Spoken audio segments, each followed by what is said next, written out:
whatever the plain text I'm going to have, that is divided into number of blocks. So here, for example, think that I'm going to have block 1, block 2 and block 3. So as the name itself indicates that I'm going to provide the input to my next block. Here is ciphertext. All the plain texts are divided into number of blocks. And what is the size of the block? That is n bits.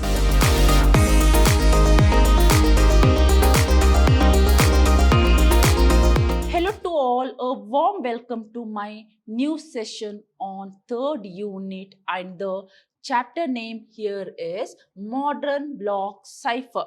So dear student, this is the third unit and the chapter name here is Modern Block Cipher. I'm Revati from the Department of Computer Science, Vidyashram First Grade College, Temple of Excellence, Mysuru. So dear student, let's see what are the things we are going to discuss in my today's session. So in my today's session, I'm going to explain electronic code book. Along with that, I'm going to deal with cipher block chaining. Along with that, I'm going to deal with cipher feedback. Along with that, I'm going to deal with output feedback. Along with that, I'm going to discuss counter cipher. So these are the 5 topics I'm going to discuss. Before that, let me to give some introduction about block cipher. So what is this block cipher? Dear student, please remember here one thing, that in block cipher, every plain text are treated as block. For example, think that I'm going to have the plain text of length 192 bits. Now, what I'm going to do, I'm going to divide this 192 bits into different block. And what is the size of each block? It is 64 bits. So here, if I consider block cipher, in block cipher, as the name itself indicates, that we are going to consider plain text as blocks as well as ciphertext as blocks. Now, the most common block size we are going to have here is 64 bit, then 128 bit, then 192, then 256 bits, and so on. So here, symmetric key encipherment can be done by using modern block cipher. So what is this symmetric key? That is nothing but single key is shared between both sender as well as receiver, and that kind of keys are called symmetric key encipherment. So what is this encipherment? That's nothing but encryption as well as decryption by using modern block cipher. So the different modes of modern block ciphers are categorized into different types. In my last session, I discussed DES as well as AES. So what is this AES and DES? That is nothing but data encryption standard as well as advanced encryption standard. But here, modes of operation have been devised to encipherment text of any size employing either DES or AES. So dear student, here the modes of operations are considered as DES as well as AES. And if I consider modern block cipher, it is divided into 4 different types. That means the mode of operations we are going to have here is 5 different type. That is electronic code book. So it is called ECB. Cipher block chaining, it is called CBC, and cipher feedback, it's also called CFB, and I'm going to have output feedback, it's also called OFB, and I'm going to have counter, that is also called CRT. So these are the 5 different modes of operation. Now at the beginning I'm going to have electronic code book. So it is ECB mode, the most simplest, the most commonly used mode of operation here is ECB and fastest comparing to all other mode of operation. So here the simplest mode of operation is called electronic code book, that is ECB mode. And what is the encryption formula I'm going to have? That is, apply encryption algorithm with the help of key for plain text, and I'm going to get the ciphertext. And if I consider decryption, I'm going to apply decryption algorithm for ciphertext, and I'm going to get the plain text. Now let me to explain this ECB with the help of diagram. So here this is the diagram for electronic code book. So dear student, please remember certain parameters I'm going to use in this diagram. Here is E is nothing but encryption algorithm, where P is nothing but plain text block, where K is nothing but secret key, and D is nothing but decryption algorithm, where C is nothing but ciphertext block. Now, whatever the plain text I'm going to have, that is divided into number of blocks. So here, for example, think that I'm going to have block 1, block 2 and block 3. That's nothing but plain text 1, plain text 2 and plain text n. And what is the size of each block? That is n bits. And if I consider encryption algorithm, what is the input to this encryption algorithm? That is the plain text block, that is nothing but n bits along with key. Now I'm going to perform encryption. After performing encryption, I'm going to get the ciphertext. And what is the length of the ciphertext? Once again, it is n bits. Now, if I consider my next block, same procedure. And if I consider my next block, that's also same procedure. And even I consider nth block, I'm going to use same procedure. This is all about encryption. And this is done at the sender side. And if I consider receiver side, I'm going to have once again n bits and decryption algorithm. Now, what is the input to the decryption algorithm? That is n bits. Along with that, I'm going to apply key. Now, I'm going to perform decryption algorithm and I'm going to get the plain text n bits. So, this is common for block 2, block 3 up to block n. So, this is nothing but the decryption algorithm. So, dear student, in my encryption algorithm, I'm going to have the plain text as well as I'm going to have the key. So, after applying encryption algorithm, I'm going to get the ciphertext C. If I consider receiver side, receiver is going to have ciphertext and they are going to apply key. Okay, now I'm going to get the plain text. So, dear student, this is the way my ECB block is going to work. Now, what is the disadvantage I'm going to have here?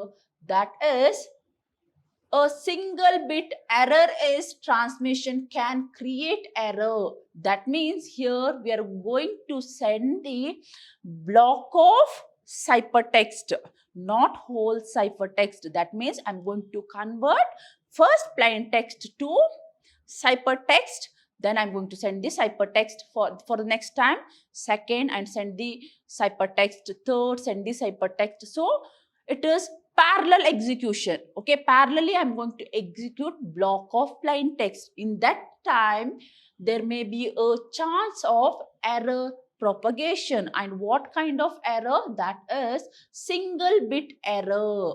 So it is single bit error, and the error does not have any effect on any other block. That means during this transmission of blocks, if there is any error, then it won't affect the other blocks.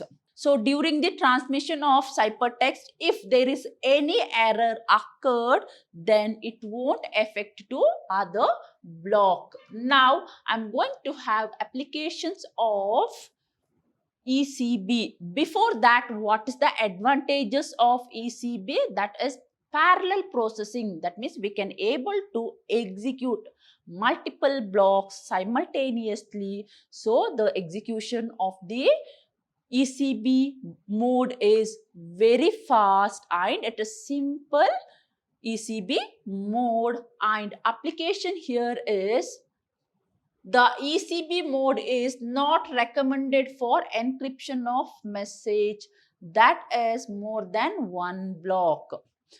So here I cannot able to recommend this ECB for encryption of a message more than one block.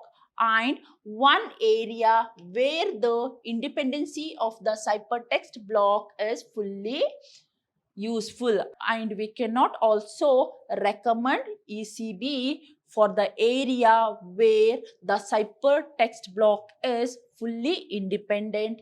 Along with that, another advantage here is we can use parallel processing. That means we can able to perform parallel processing. That means I can able to execute more than one block at a time. So these are the applications as well as use of ECB. Now moving on to my second type of mode here is cipher block chaining. So dear student, from the examination point of view, this is very important. So you can able to get the question like explain block cipher operation mode, or you're going to get the question like explain cipher block chaining mode. Now, what is this CBC? That is cipher block chaining.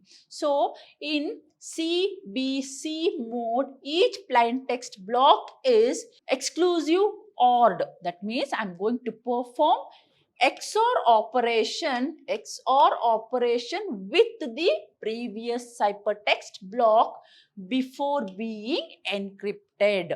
So before being encrypted, what I'm going to do? I'm going to XOR. That means I'm going to perform XOR operation with previous ciphertext block. So here, see, this is the diagram which is going to illustrate overall working procedure of cipher block chaining mode. So here I'm going to have the encryption algorithm, then I'm going to have the plain text, as well as I'm going to have the secret key. Along with that, I'm going to have decryption algorithm, then I'm going to have ciphertext block.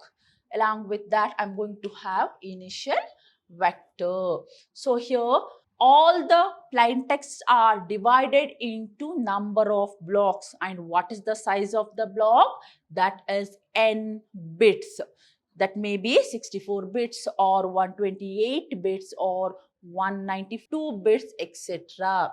So here the plain text is divided into number of blocks, and what is the length of the each block? That is n bits. Now I'm going to perform XOR operation. So which are the input for XOR operation? That is my initial vector. So at the beginning, I'm going to have the initial vector, and that is the input to my first block. So here I'm going to have the plain text and initial vector. This is the input to the XOR operation, and the output of the XOR operation is the input to the encryption function along with key. Then I'm going to get n bits of ciphertext. Now, here, after performing encryption algorithm, whatever the output I'm going to get, that is the input to the next block. So, that is the input to the next XOR function. So, dear student, if I consider this example and if I consider second block, I'm going to have XOR operation. And what is the input to this XOR operation? That is my plain text. Along with that, I'm going to get the output of encryption algorithm. So, this is the input to my XOR operation. Then, after performing XOR operation, I'm going to get the output, and that is the input to this encryption function along with key. After performing encryption algorithm, I'm going to get my next cipher block. Now, so whatever the output I'm going to get after performing encryption algorithm, that is the input to the next block. So this is going to continue until I reach last block. And if I consider decryption algorithm, once again I'm going to have n bit of ciphertext. Okay, now n bit of ciphertext, and that is given to the XOR operation with the initial vector, then perform decryption algorithm, then I'm going to get the plain text, and whatever the output I'm going to get after performing decryption algorithm, that is the input to the next XOR operation. After performing XOR operation, whatever the output I'm going to get, that is the input to the decryption function along with the key, and this is going to continue up to I reach last block. So dear student, this is the way this cipher block chaining mode is going to work. Now let me to write the formula here. So here I want to perform encryption. So what is the initial value I want to consider? That is initial vector. So that is treated as C0. And I'm going to apply encryption algorithm. Okay, what is the input to encryption algorithm? That is nothing but my plain text along with the cipher, that is Ci-1, that is nothing but the output of encryption algorithm. Now, if I consider decryption, once again, I'm going to have the initial vector. Now, I'm going to apply decryption algorithm. So, it is ciphertext of previous block. So, at the end, I'm going to get the plain text. This is the way cipher block chaining mode is going to work. Now, I'm going to have the applications. So, what is the applications of cipher block chaining? That is, here we cannot able to perform parallel processing. That means the output of one block is the input to the next block. So, I cannot able to perform parallel processing. So, and it is not used for decrypt and encrypt random access file. That means, suppose if I am having random access file, and if I want to perform encryption and decryption on random access file, then I cannot go with cipher block chaining. Then CBC mode is useful for only authentication. That means to provide authentication, in that time I can able to use CBC mode. Dear student, moving on to third type of mode of operation, that is cipher feedback mode. So, the third type of mode of operation here is cipher feedback mode. So, as the name itself indicates that I'm going to provide the input to my next block, here is ciphertext. That is the reason it is called cipher feedback mode. Now, in some situation, we need to use data encryption standard or advanced encryption standard as secure ciphers, but the plain text or ciphertext. That means there are certain situations I want to use DES or AES as secure cipher. And not the plain text as well as ciphertext. That means I want to use the algorithm to provide secure cipher, secure encryption algorithm or decryption algorithm, not the plain text as well as ciphertext. In that situation, we are going to use cipher feedback mode. Now, let me to explain this diagram. Here, I want to consider certain parameters, that is E, I and K. Here E is nothing but encryption algorithm, P is nothing but plain text and K is nothing but secret key. And if I consider decryption algorithm, here D is nothing but decryption algorithm. And I'm going to have C is nothing but cipher text. Along with that, I'm going to have initial vector, that is S1, and I'm going to have shift register and I'm going to have temporary register.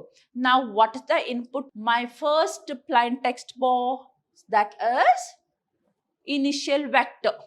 Okay, so in my first block, I'm going to consider the initial vector and I'm going to have the encryption algorithm. I'm going to have the encryption algorithm with the help of key. Okay, so I'm going to apply encryption algorithm for initial vector with the help of key. After that, I'm going to get my T1, that is nothing but the temporary register. And here, this temporary shift register is divided into two sections, S register as well as R register. And I'm going to consider only the S shift register. I'm going to consider only the S shift register. So, after performing S shift register, whatever the output I'm going to get, that is the input to the XOR operation along with our bits, Okay, after performing XOR operation, I'm going to get the output and that is the input to the next block. Here, once again, I'm going to perform encryption algorithm and whatever the output I'm going to get, that is divided into two parts, that is S block, that is S shift register and R shift register. So, dear student, here after performing S shift operation, I'm going to get the output and that is the input to the XOR operation with R bits. After performing XOR operation, whatever the output I'm going to get, that is the input to the next block. This is the way this cipher feedback mode is going to work. That means whatever the ciphertext I'm going to get, that is the input to the next block. And this is the formula, that means this is the relationship between plain text as well as ciphertext. And if I consider encryption algorithm, P is nothing but the plain text and I'm going to use select left R, that is left shift register. Means I'm going to consider only left shift register and encryption algorithm, once again left shift register. Then I'm going to have the shift registers along with the ciphertext. And if I consider decryption algorithm, here I'm going to have the plain text. That means after applying decryption algorithm, I'm going to get the plain text. Now I'm going to have ciphertext and I'm going to have select shift register. Then I'm going to perform encryption or decryption algorithm. So here I'm going to consider shift left and I'm going to have the plain text as well as this series of registers. So this is the way the cipher feedback mode is going to work. Now I'm going to have cipher feedback as a stream cipher. That means I can able to use cipher feedback as a stream cipher. So what is stream? That means in stream cipher, I can able to have only digit. That's nothing but the integer number. Now see here, I'm going to have the key generator, and within the key generator, I'm going to have the n bits, and I'm going to have encryption algorithm. And what's the input to the encryption algorithm? That is number of bits along with key.